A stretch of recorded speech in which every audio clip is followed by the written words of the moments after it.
Masihkah ada kesempatan untuk mengubah kesalahan dan mengembalikan ketenangan hidup seperti dahulu kala?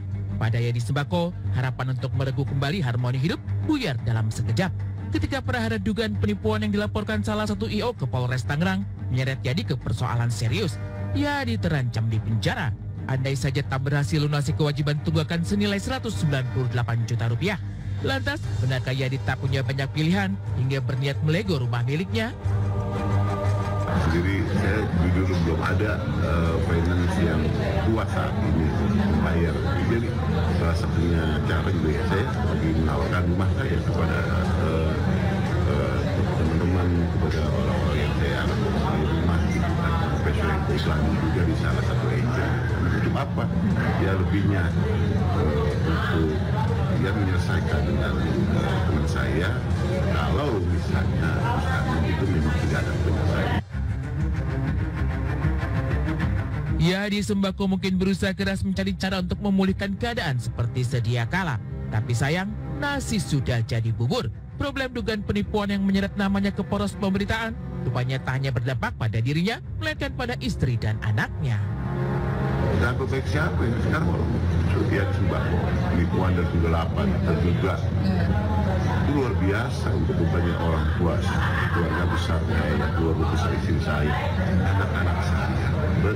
Apa yang selama ini saya jaga itu sekarang. Selain pada keluarga, Yadi juga harus menelan pil pahit ketika kehilangan kepercayaan dari rekan-rekan kerjanya. Akibat dari pemberitaan miring yang merebak luas di lini masa, banyak vendor ataupun event yang seharusnya dijalani Yadi ikut menarik diri. Berapa kerjaan yang udah masuk di cancel, karena ada yang terletak, banyak acara yang diadakan. Tapi alhamdulillah ada yang dibatalkan, nanya-nanya, saya pakai lagi. Terus ada yang 2 acara masih jauh gitu kan, nelfon. Gitu. Nah ini beritanya gimana nih? Udah saya ceritain gitu-gitu. Oh ya udah, ada berita ininya kayak yang betul-betul ya udah saya kirim yang berita full yang dipotong-potong sama teman-teman media. Akhirnya saya ya udah dah, apa ini mereka oke aja. Ya udah alhamdulillah. Ada yang saya yakinkan dengan kerja keras. Nestapa Yadi Sembako berkali lipat, nelangsanya amat menyiksa batin. Yadi dicap penipu, sementara kepercayaan publik terhadapnya pun hilang dalam sekejap. Di bingkai inilah, Yadi benar-benar tak berdaya. Jangankan mencari pembelaan, meminta tolong pada rekan sesama artis pun, Yadi tak sanggup karena merasa malu. Saya mencuat nama ini, saya sudah nggak berani balas artis. Kenapa? Saya malu. Saya malu. Pemberitaan saya benar-benar menjustis saya untuk soal penipuan, pada penggelapan. Itu yang kata-kata itu yang terekam di saya, keluarga saya, anak-anak saya. Jadi apa yang dia omongin, apa sih, itu saksinya banyak anak saya dan istri saya, juga keluarga saya. Sementara di sisi lain, Yadi yang sejak awal bermitra dengan Gus Anom serta berjanji akan menjalani perusahaan bersama-sama dengan cara yang benar, tapi pada akhirnya dirinya lah yang tanggung resiko. Padahal, andai saja Gus Anom bisa melunasi kewajiban tunggakan IO tersebut, barangkali berita dugaan penipuan ini tak sampai ke publik. Lantas, benarkah Yadi merasa Gus Anom lah orang yang paling bertanggung jawab dalam persoalan ini? Semua yang saya lakukan ini tanggung jawab acara, tanda tangan, beliau juga. Kalau ada perintah yang mana berani, dan saya tidak berusaha melawan, karena saya mau manut gitu kan, percaya gitu kan. Kalau misalnya ya, saya cuma poin cari berkahnya aja karena beliau tadinya ulama gitu kan.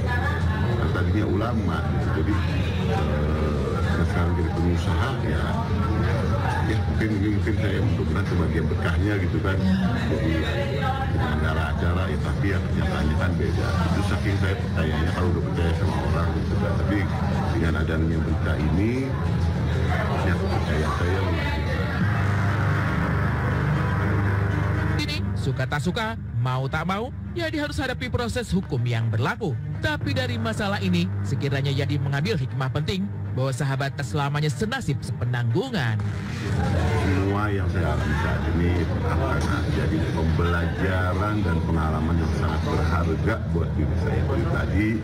Bagaimana kalau bekerja sama dengan orang harus lebih detail telitinya dan juga harus lebih berpikir jangan sekali, dua kali, 1000 kali harus berpikir. Jadi ini bagaimana impactnya, bagaimana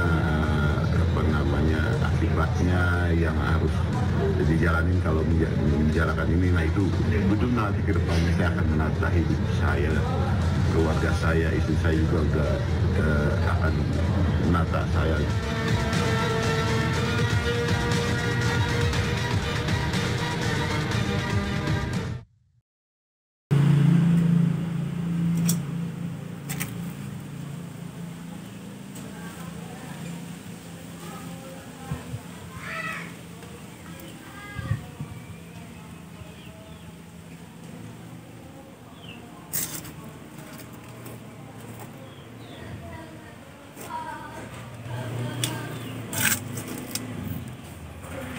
Good.